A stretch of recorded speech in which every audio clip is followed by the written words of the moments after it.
I'm sitting there and in the bed and the blood pressure's going up and I'm delirious and the doctor says, there's only one choice here. You save her or you save the baby. Which one is it? And Peter says, well, save my wife.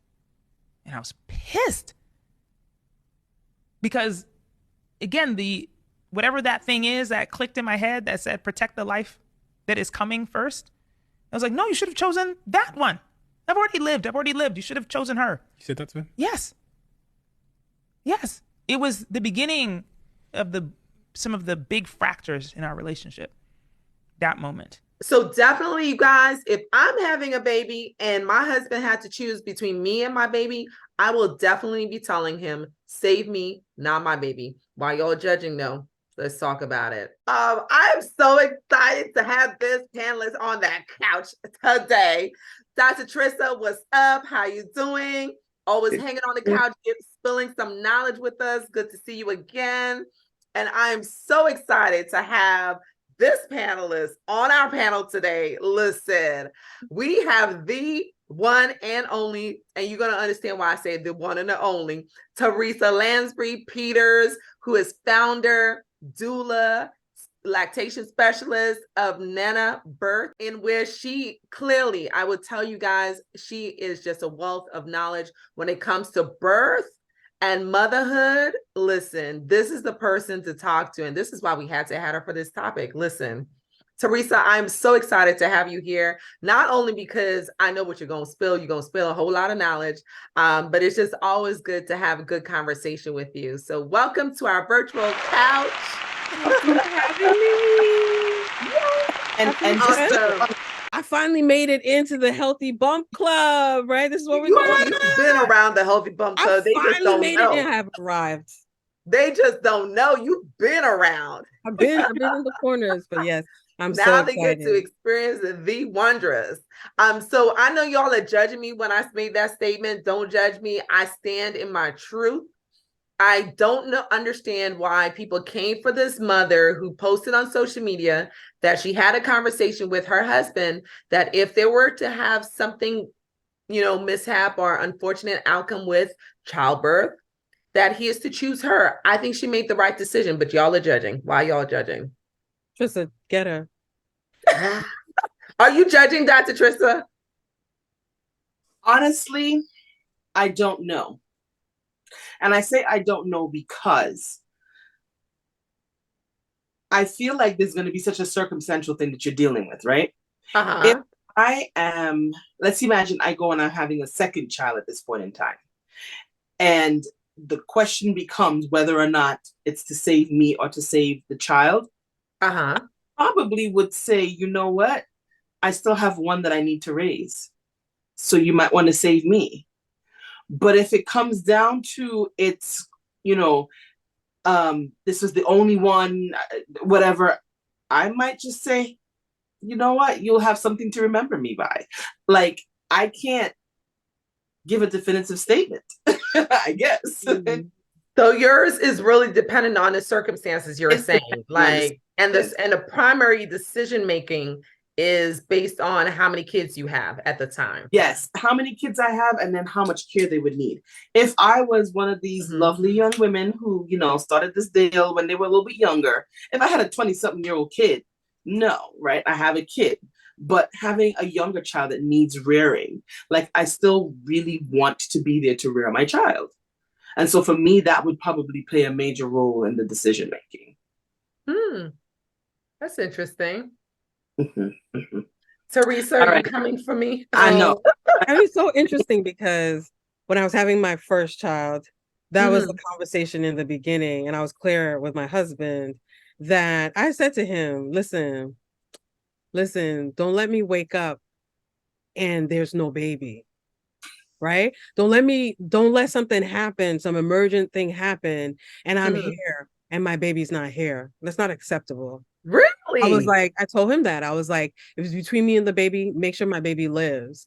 And of course, he was like, he clutched his pearls and he was like, I'd rather have the both of you live, right? Of course. So there are two things good that answer. Yeah, like there are two things that occurred there. You guys know my husband. You went to school with him. So two clear things is, one is that he provides balance. So there's no extreme like save me or the baby. There's no and or. Everything his will and his power will ensure to. He's like, I want my wife and I want my child, right? And so he's gonna do everything.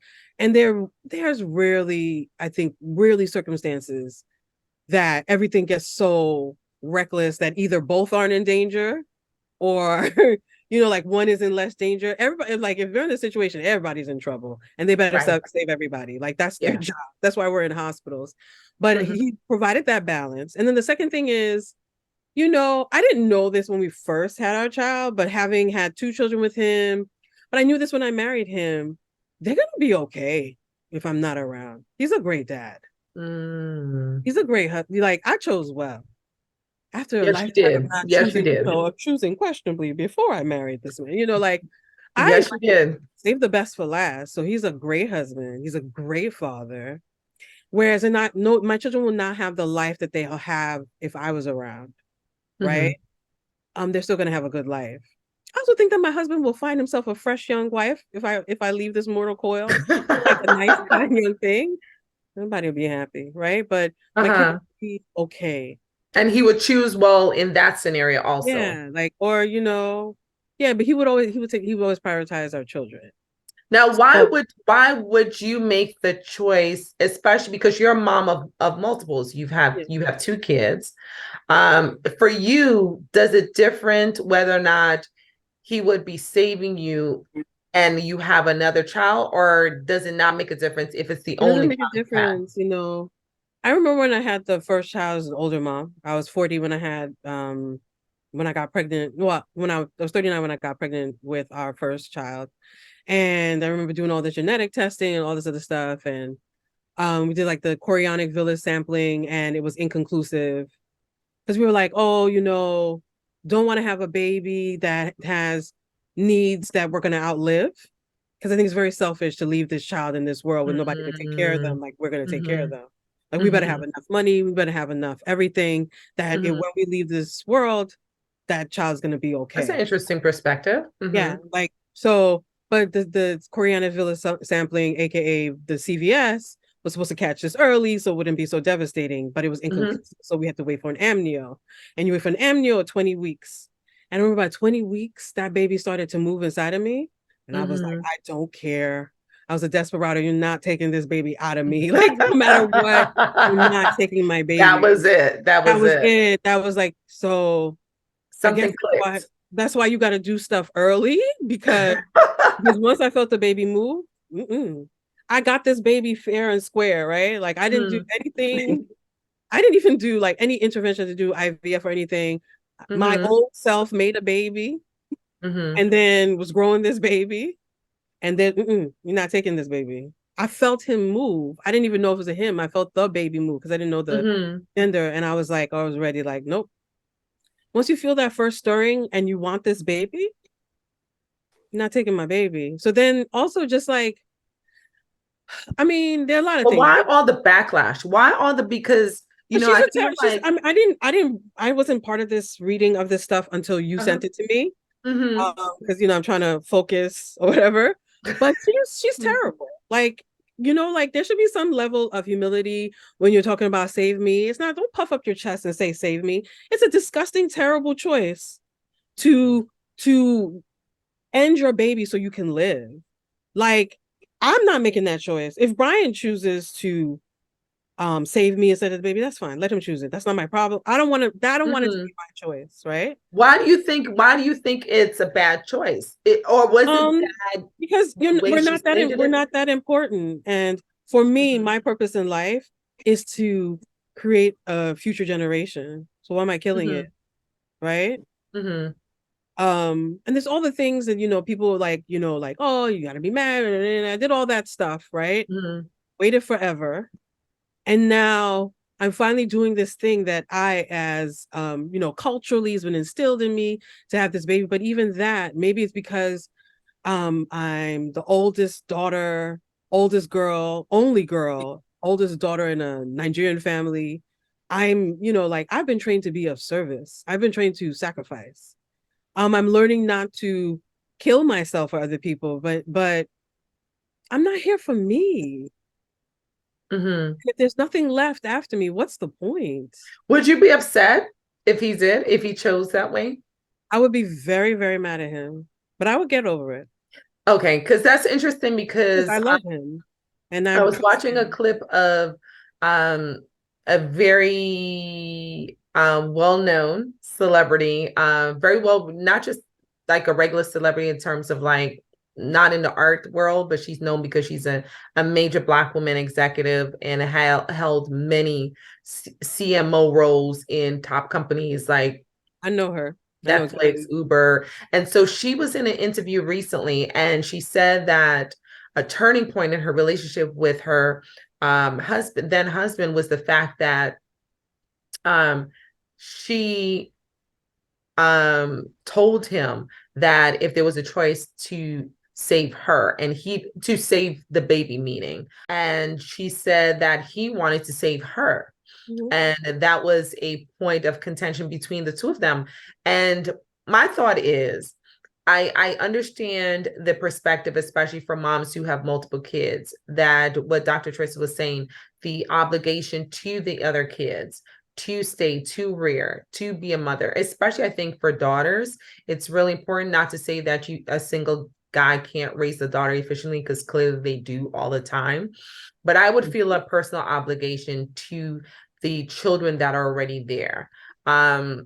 But again, I'm coming from perspective of never having that umbilical cord attachment. So I don't know if that heartstring would change anything. But for this particular mom, it didn't. And for moms like her, it didn't. So it really, our goal in terms of womanhood and in terms of women's health is so that we create a environment where every woman can make their choice. And I was really surprised at the backlash that people that they received, and women like her have received, by coming out and saying that I want you to save me, not my child. And I do think the reasons are valid, even though you may not necessarily agree with them or make the same choices. But why do you think such backlash? Are people appalled, or do you think that the backlash is not coming from the sort of the more sacrificial love perspective as you're expressing, Theresa, but more so this societal expectation that women should sacrifice? Like, is there an expectation that women should sacrifice our lives for our kids? Yes. There is the expectation. There is the expectation that women are going to do the sacrificing, not just in terms of their body for delivering the children. Sacrifice, unless you have it, strictly laid out with your partner, women are going to be the ones that are getting up at night taking care of the children as their babies. The expectation, unfortunately, in the society is that, if a man is working at a job, it's like they would want to tell him this, that, the other, the next, and give him like 2 days notice, or expect him to do this coming next week, not considering that he has to consider childcare options for his family, right? Because I guess the expectation is if he has a wife and she, the mother, that she's going to be the one doing it. So yes, there is an unspoken, outright expectation that women sacrifice, period. Everything.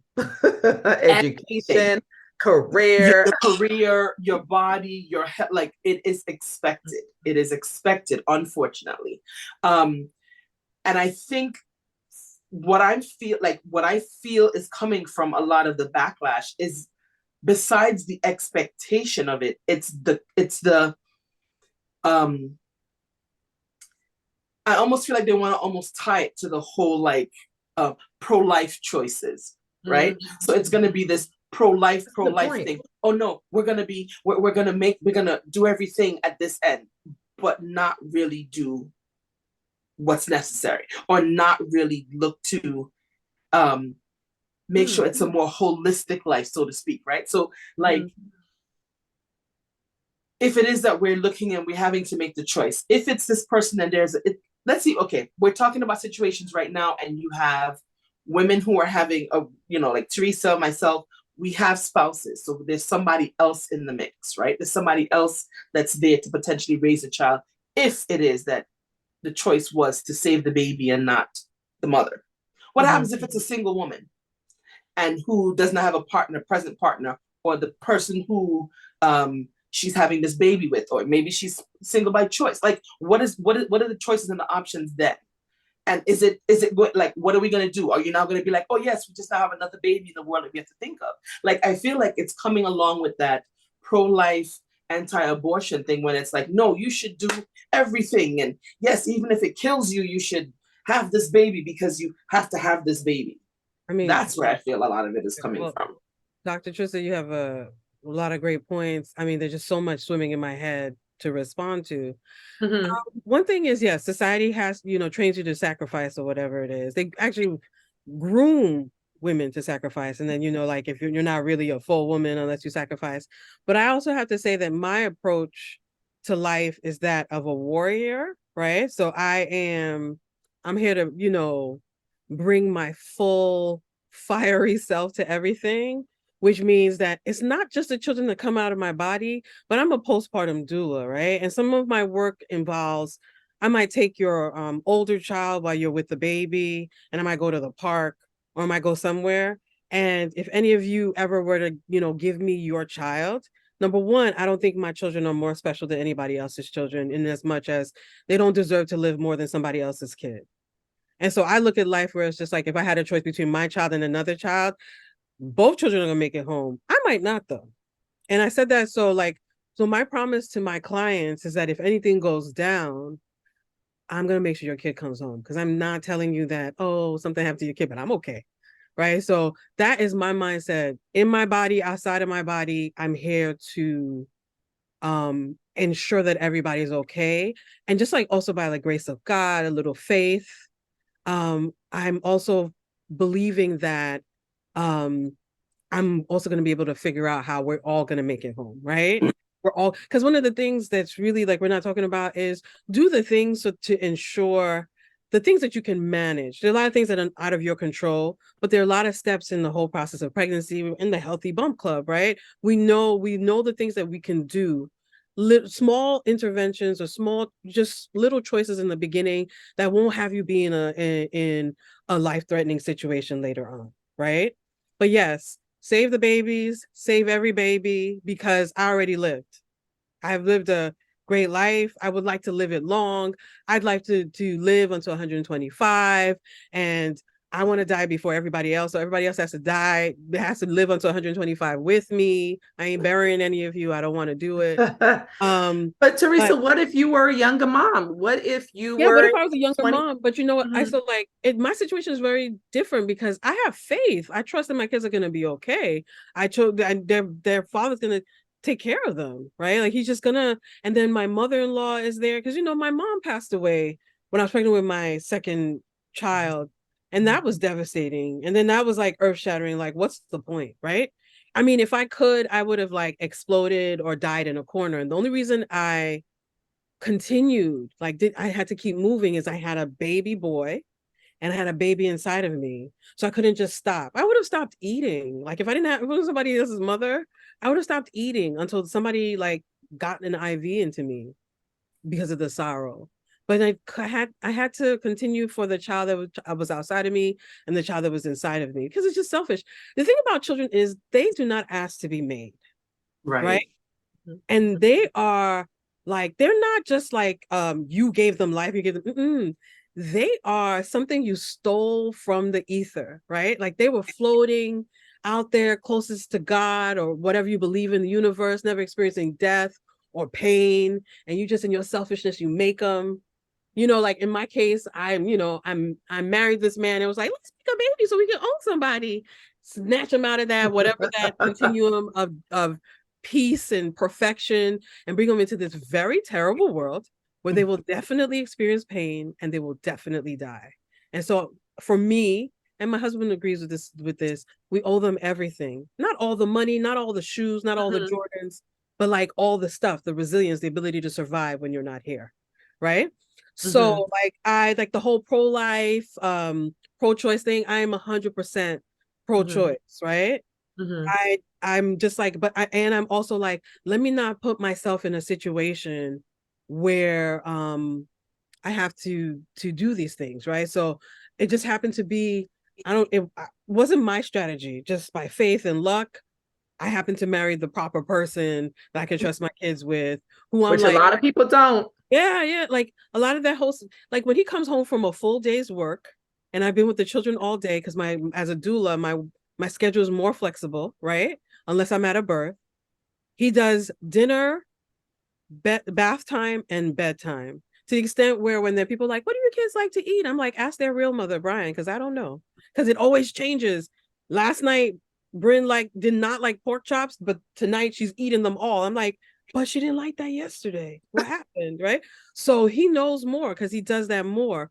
But listen, like the burden of a mother is still high. But Like, that's not really, but Teresa, you're unique in that sense. That's not yeah, really the typical household. yeah. I And mean, but so for yeah, some like, moms, when they say save me, it's because they know your dad ain't gonna do nothing unless he finds some other woman like me. but just being a burden of a mom, because I'm also like, it's not like I'm like like the burden of motherhood is heavy. I have gray hairs for that, extra pounds for that, and all types of heartbreak for that. So like when he would come in for the transition from to dinner, bath, and bed, I would probably just take my car and drive to the, some parking lot and cry because it was a hard day, right? Or he'd find me in a corner breastfeeding in the dark and be like, what's going on? Like, breastfeeding in the dark, crying because I didn't know if I got it right. So I think I don't know what to tell people. In my past life as a dating and relationship coach and a matchmaker, I'm just like, choose well. Choose well. Like choose somebody you trust. Don't make but babies with anybody. Right, Okay, right. people who can't, right? Yep. People who can't. But the average, I shouldn't say the majority because I don't know A stats. lot of people that we know anecdotally. That's what we know. But there are a lot of people I know, more commonly know, who are great dads at heart. Like they want to love, but they have no practical, they have not learned the practical skills But of we being coddle them. We do stupid things with them, right? Like I can't imagine. I just have a new baby. The baby's crying in the middle of the night, and I look over to this man, and he's snoring deep in his sleep, enjoying his rest. I literally just liked a post that was that. I would kill him. I would kill him, but I don't even have to deal with that because I remember like the baby might choke on some milk, like and Brian would spring up, right? He would just spring up. Like we're like a co-sleeping, the babies are always like there, like either next to me being fed or in the room, right? So I mean, we coddle these men. We act like they can't change a diaper, they can't do this, they can't do that. And the rule in my household was I'm the food, I breastfeed, and if it cannot be fixed with breast milk, if you can't fix your engine, do your taxes, figure out the meaning of life, fix your broken heart with breast milk, I am not the person for it. If you can't fix it with breast milk, if you can't fix it with nursing, it's not my job. It's not my job. Right. Fix your baby and fix it. And you know what? While you're at it, you fix it, and you know what? Fix it, Jesus. Like you between you and the Lord, y'all figure it out. Because I tried. I did the thing. I put it in my mouth. I might have changed the diaper. Reduce the milk. Yeah, and I've been producing this good milk.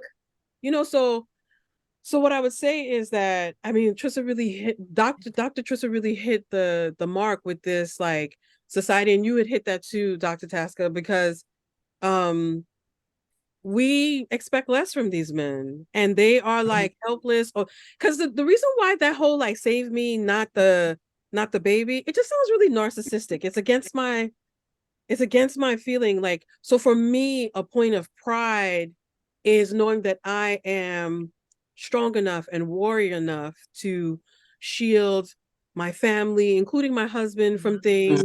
And knowing that when I just don't have it, this man has it. And I don't want to be this woman that I want to be, right? This powerful woman with a man so weak he can't change a diaper. Yeah. Thank you for the money, but is my baby's butt clean? And I would like to take a nap. Or I just want to go and just yell into the night. Can you watch your child? And there's no like babysitting your child. This is your kid.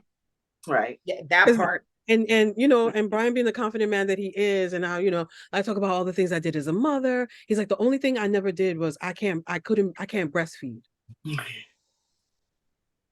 So for single people, and the people that are in situations, I understand that it's hard.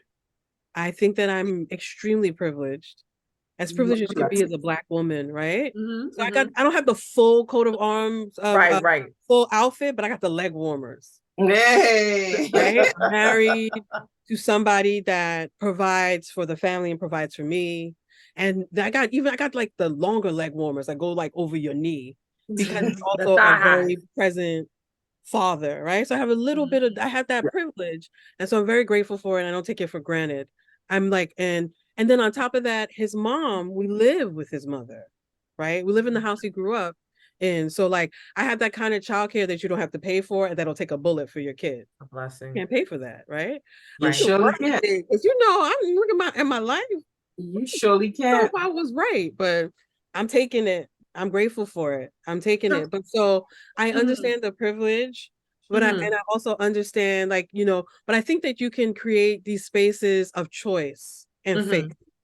And faith doesn't have to do with being religious, but like, because people also like out of our trauma believe that only we can do it, right? Like only we can do it, or we can take care of it. So I mean, like, so you find yourself in a situation where your partner just doesn't do things and you can't get him to do things. If he's worth keeping, you have a conversation with him and you talk to him about what you need.